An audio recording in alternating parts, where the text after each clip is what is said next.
बार की बात है, नसीरुद्दीन और उनके पुराने दोस्त जमाल साहब बहुत दिनों बाद मिले। दोनों एक दूसरे को देखकर बहुत खुश हुए। नसीरुद्दीन ने हंसते हुए कहा, अरे जमाल, कितने साल बाद मिल रहे हो। चलो आज मोहल्ले में थोड़ा घूम फिर आते हैं, सबको बताते हैं कि मेरा सबसे प्यारा दोस्त आ गया है। लेकिन जमाल साहब थोड़े शर्माते हुए बोले, नहीं नसीर, मैं ऐसे कैसे चलूं? मेरी ये पोशाक बहुत साधारण है, लोग मुझे देखकर क्या सोचेंगे? नसीरुद्दीन ने जोर से हंसते हुए कहा, अरे पोशाक देखकर कोई दोस्ती नहीं करता, लेकिन अगर यही चिंता है तो लो, ये मेरी सबसे बढ़िया अचकन पहन लो।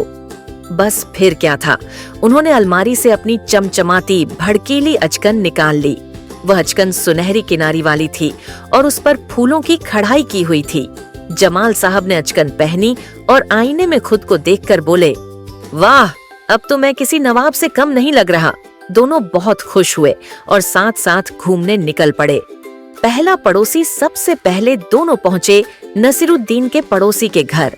नसीरुद्दीन ने दरवाजा खटखटाया और जैसे ही पड़ोसी बाहर आए, वे बोले, मिलिए, ये है मेरे पुराने दोस्त जमाल साहब, कई सालों बाद मिले हैं। और हाँ, जो अचकन इन्होंने पहन रखी है वह मेरी है। पड़ोसी तो मुस्कुरा दिए, लेकिन जमाल साहब का चेहरा उतर गया। बाहर आते ही वे गुस्से से बोले, नसीर, ये बताने की क्या जरूरत थी कि अचकन तुम्हारी है? लोग क्या सोचेंगे कि मेरे पास अपने कपड़े ही नहीं है? नसीरुद्दीन ने तुरंत कान पकड़कर कहा, ओह माफ करना दोस्त, अब ऐसा नहीं होगा। दूसरा पड़ोसी थोड़ी देर बाद वे हुसैन साहब से मिले। हुसैन साहब ने बड़े प्यार से दोनों का स्वागत किया और पूछा, अरे वाह, कौन है ये सज्जन? नसीरुद्दीन मुस्कुराकर बोले, ये है मेरे प्यारे दोस्त जमाल साहब, और जो अचकन पहने हैं यह उनकी अपनी ही है। यह सुनकर जमाल साहब का गुस्सा फिर भड़क उठा। बाहर आते ही बोले, नसीर, झूठ क्यों बोला?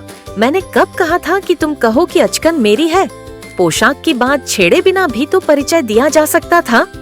नसीरुद्दीन सिर खुजलाते हुए बोले, अरे मैं तो वही कह रहा था जो तुम्हें अच्छा लगे। अब समझ गया, कपड़ों की बात छेड़नी ही नहीं है।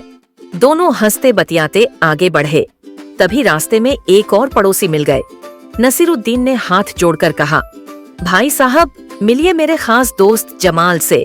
और थोड़ी देर रुककर बोले, और जो अचकन पहनी है उसके बारे में मैं चुप ही रहूं तो अच्छा है। पड़ोसी पहले तो चौंक गए, फिर जोर जोर से हंसने लगे। जमाल साहब का चेहरा लाल हो गया और वे खामोश खड़े रह गए। अब दोनों दोस्तों के बीच एक मजेदार बहस छिड़ गई। जमाल बोले, तुम्हारी जुबान पर हमेशा मेरी अचकन क्यों चढ़ी रहती है? नसीरुद्दीन भी हंसकर बोले, क्या करूं, तुम्हें खुश करने की कोशिश करता हूं और उल्टा गड़बड़ हो जाती है। इतना सुनकर दोनों जोर जोर से हंसने लगे। धीरे धीरे जमाल साहब का गुस्सा भी शांत हो गया।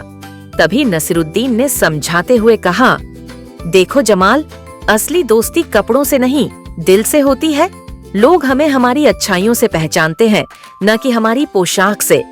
कपड़े सिर्फ पहनने की चीज है, लेकिन दोस्ती तो मन की सच्चाई से होती है।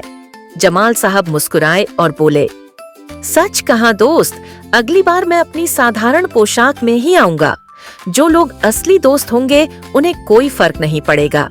और फिर दोनों गले मिलकर हंसते हुए दिन का आनंद लेने लगे। और बच्चों, यही सीख है, कभी भी दोस्ती या प्यार का मोल कपड़ों से मत लगाना।